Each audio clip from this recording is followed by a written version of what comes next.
Hello everyone, this is Mukul once again welcome you all to this channel mathematic. Once again आप सभी का स्वागत है आपके अपने यूट्यूब चैनल मैथमेटिक में, जिसमें आज यहाँ पे स्टूडेंट हम स्टार्ट करने जा रहे हैं आपकी क्लास 7th मैथमेटिक्स एक्सरसाइज 4.1 का question number second. Question number first हम ऑलरेडी कंप्लीट कर चुके हैं, क्वेश्चन नंबर सेकंड को आज यहाँ पर हम कंप्लीट करने जा रहे हैं। ठीक है, तो जिसमें लिखा हुआ है आपका यहाँ पर क्या लिखा हुआ है, check whether the value given in the brackets.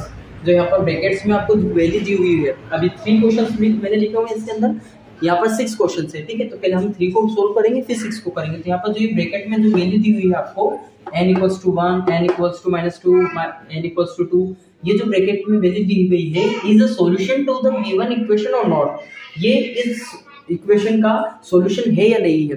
जैसे अब यहाँ पर n + 5 = 19 आपको यहाँ पे इक्वेशन दे रखी है ऊपर साइड। ठीक है, तो अभी यहाँ पर आपको बुक में जब आप देखोगे तो ये साइड में लिखा हुआ रहेगा क्वेश्चन में, अभी मैंने यहाँ पे डाउन साइड में लिख दिया हुआ, नीचे लिख दिया हुआ। ठीक है, तो अब हम यहाँ पे क्या करेंगे, जो इक्वेशन है इसकी वैल्यू यहाँ पर जो इक्वेशन दी हुई है यहाँ पर उसकी वेरिएबल की वैल्यू दी हुई है, n = 1 दिया हुआ है। ठीक है, तो ये अगर हम यहाँ पर n की वैल्यू पुट कर दें तो क्या हमको ये इक्वल मिल जाएगा, यानी 19 आ रहा है ना इक्वल में, तो क्या यहाँ पर भी हमको 19 मिल जाएगा। मतलब ये जो वैल्यू दी गई है, जैसे हम फर्स्ट क्वेश्चन में कंप्लीट किया होता वैसे ही सेकंड क्वेश्चन को भी ऐसे ही हमको यहाँ पर कंप्लीट करना। फर्स्ट क्वेश्चन में हमने क्या किया हुआ था, वहां पर हमने टेबल देखा था, टेबल में वहां पर फिर हमको लास्ट वाली टेबल को फाइंड आउट करना था, मतलब उसकी वैल्यूज को फाइंड आउट करना था कॉलम की। ठीक है, और यहाँ पर जो मिडिल में दिया हुआ था कॉलम, उसमें वैल्यू दी गई थी x की, यहाँ पर n है। ठीक है, ठीक है, ठीक है, तो अब हम यहाँ पे क्या करेंगे, n की जो वैल्यू दी हुई है इसको हम इक्वेशन में पुट कर देंगे, और इक्वेशन में अगर हम पुट कर देंगे तो हमें पता चल जाएगा कि इसकी ये जो वैल्यू है ये मतलब ये हमारा आंसर राइट है या नहीं है।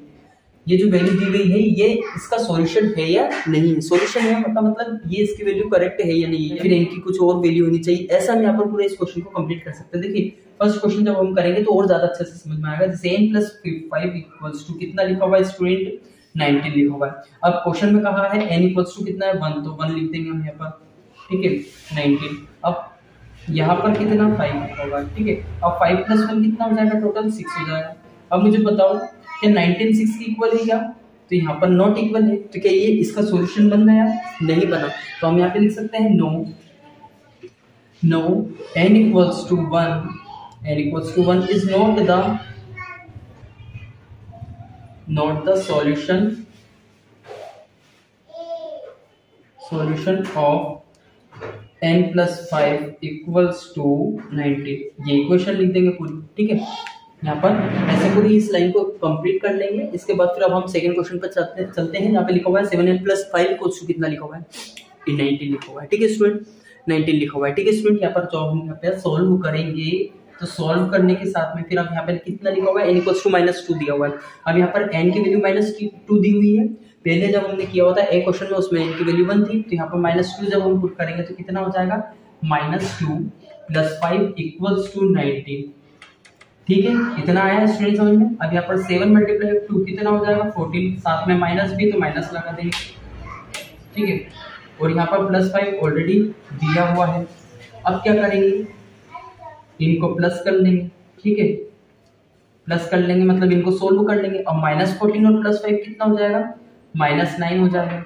और -9 के इक्वल है क्या, 19 के नहीं है। तो यहाँ पर भी हम क्या कर सकते हैं, यहाँ पे भी हम वही लिखेंगे, no n = -2 is not the solution। यहाँ पर पूरा ऐसी ही लाइन यहाँ पर पूरी हम कंप्लीट कर लेंगे। ठीक है, पूरा इतना यहाँ तक।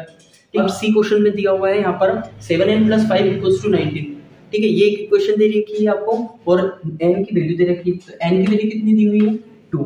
अब 2 को हम यहाँ पर पुट करेंगे, यहाँ पर पुट करेंगे यानी रखेंगे, तो हम डायरेक्टली मैं कर रहा हूँ 7 2 से कितना हो जाएगा, 14 + 5 इज दिया है। ओके, अब इक्वल्स टू में कितना दिया हुआ है, 19 दिया हुआ है। अब 14 + 5 कितना हो जाएगा, 14 + 5 करेंगे तो ऑब्वियसली कितना आएगा स्टूडेंट, 19। कितना आ जाएगा, 19 आ जाएगा। तो 19 = 19 क्या ये इस कंडीशन को सेटिस्फाई कर रहा है या नहीं कर रहा है, बिल्कुल ऑब्वियसली यहाँ पर इनकी जो वैल्यू दे रखी है वो दे रखी है 2, और 2 हमारी इस पूरी इक्वेशन को सेटिस्फाई कर रहा है। ठीक है, तो हम यहाँ पर नो की प्लेस पर अब यहाँ पर कितना लिख देंगे, यहाँ पर अभी तक हम नो करते हुए आए हैं, यहाँ लिखेंगे yes n = what, 2, n = 2 is the solution of the equation, और ये इक्वेशन लिख देंगे। आया स्टूडेंट समझ में। इस तरीके से हम यहाँ पर क्वेश्चन नंबर डी, ई और 8 भी करेंगे, है ना।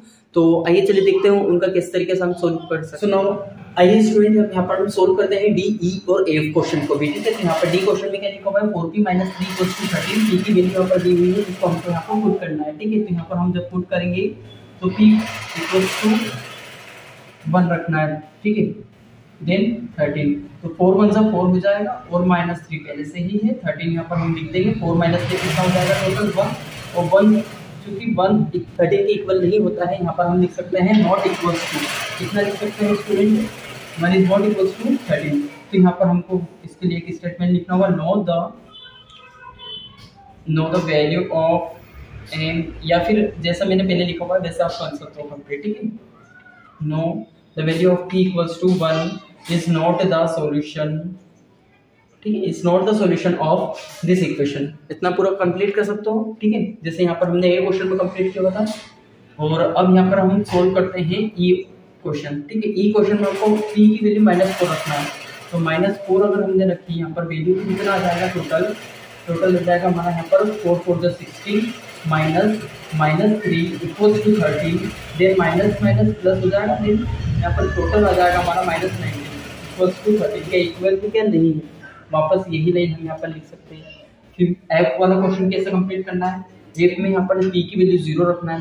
अब जब हमने p की वैल्यू 0 रखी तो यहाँ पर आ जाएगा 0 और -3 बराबर में यहाँ पर 13 है, -3 बराबर कभी नहीं होता है 30 के, -3 is not equals to 13, -3 will never be equal to 13। अब यहाँ पर भी हम वही लाइन लिख सकते हैं नो करके, सारे यहाँ पर जो वैल्यूज है वो सेटिस्फाई नहीं कर रही है, तो ये हमारी जो n की जो p की जो वैल्यू है 0, वो इसका सॉल्यूशन नहीं है। Know the p = 0 is not the solution of this equation मतलब 4p - 3 = 13। तो इस तरीके से यहाँ पर हमारा पूरा क्वेश्चन कंप्लीट हुआ है स्टूडेंट।